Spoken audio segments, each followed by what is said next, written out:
ये सभी वाक्य हिंदी में एक तरह लगते हैं, लेकिन जब अंग्रेजी में बनाने की बारी आती है तो अलग अलग स्ट्रक्चर से अलग अलग मीनिंग के साथ बनाए जाते हैं। आज की इस वीडियो में सीखेंगे इन सभी सेंटेंसेस को हिंदी से इंग्लिश में अनुवाद करना और क्या इसके बीच अंतर है। इस वीडियो को देखने के बाद कभी कंफ्यूज नहीं करेंगे।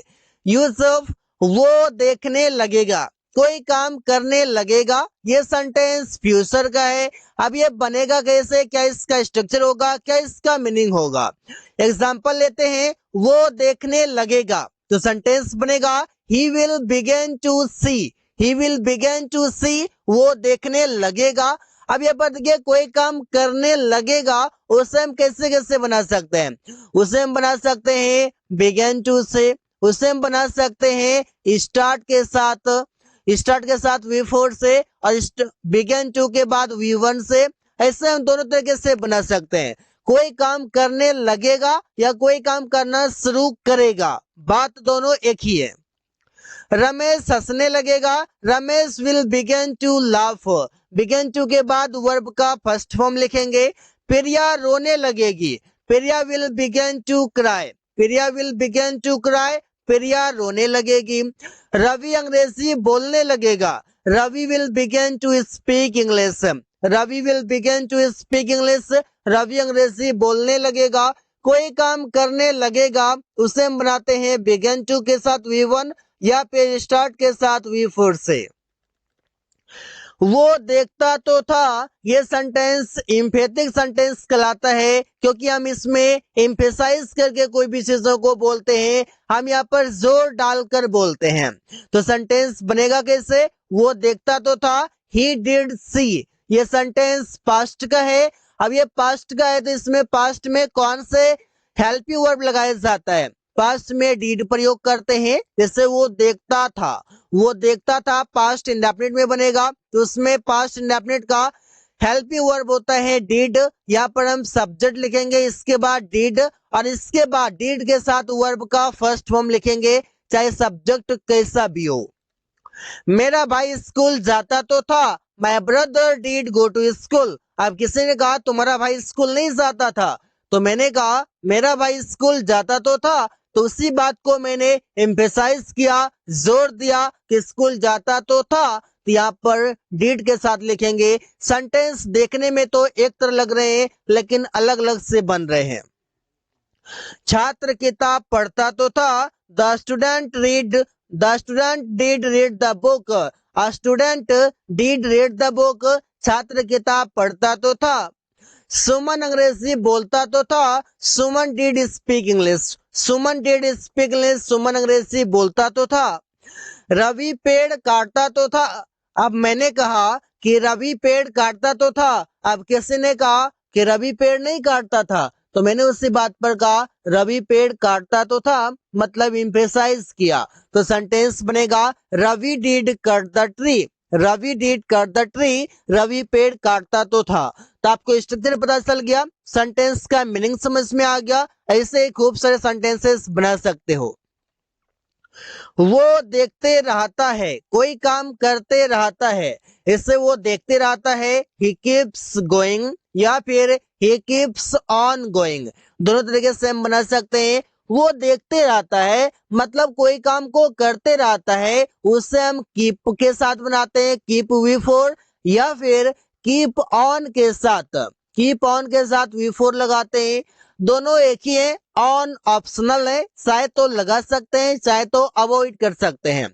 अवॉइड भी कर सकते हैं, लगा भी सकते हैं। तुम हंसते रहते हो, यू कीप लाफिंग या यू कीप ऑन लाफिंग। प्रिया रोती रहती है, प्रिया कीप्स क्राइंग, या पर देख सकते कोई काम करती रहती है। हम लोग बोलते रहते हैं, we keep speaking, we keep speaking, हम लोग बोलते रहते हैं। कोई काम करते रहते हैं, करते रहता है, उसे कीप ऑन के साथ V4 या फिर कीप के साथ V4 से बना सकते हैं।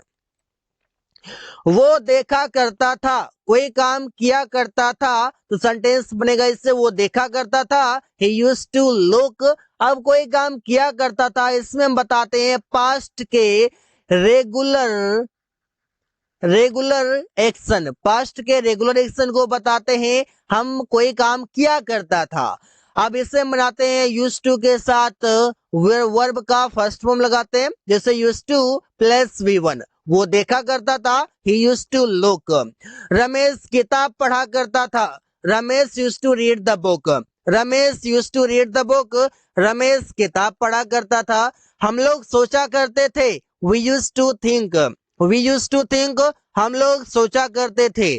वे लोग अंग्रेजी बोला करते थे, they used to speak English, they used to speak English, वे लोग अंग्रेजी बोला करते थे।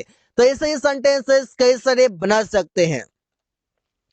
वो जरूर देखेगा, वो जरूर देखेगा, जैसे he will surely see, he will surely look, ऐसे हम बोल सकते हैं। कोई काम जरूर करेगा, सेंटेंस फ्यूचर इंडेफिनिट का है, आप जरूर या अवश्य के लिए श्योरली लगा सकते हैं, डेफिनेटली लगा सकते हैं।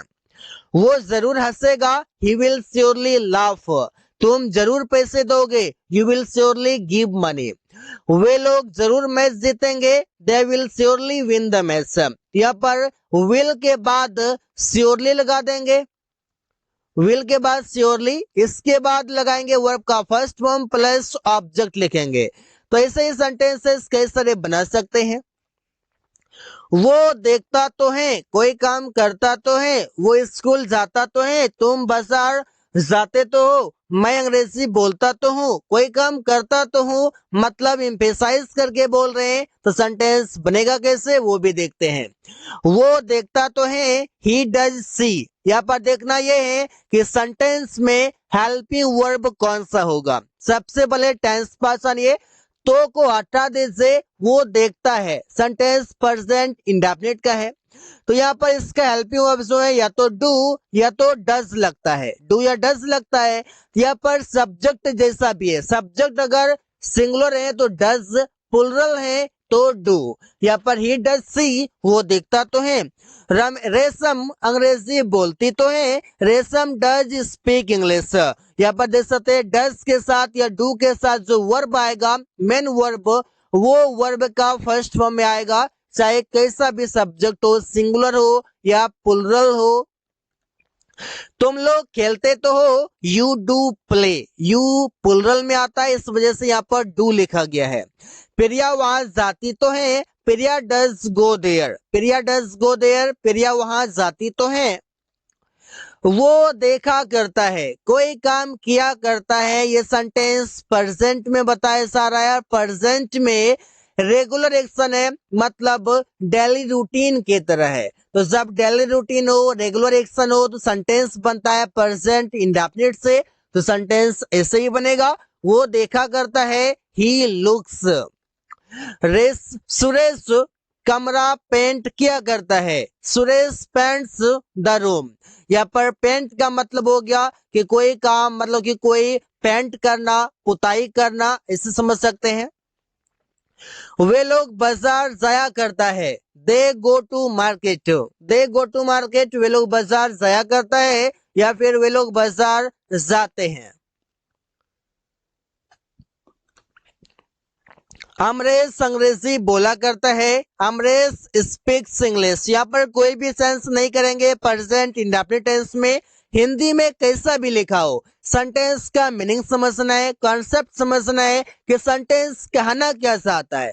जैसा कहेगा, जैसा मीनिंग होगा, उसके अकॉर्डिंग सेंटेंस को इंग्लिश में कर देंगे। So guys, thanks for watching, that's all for today.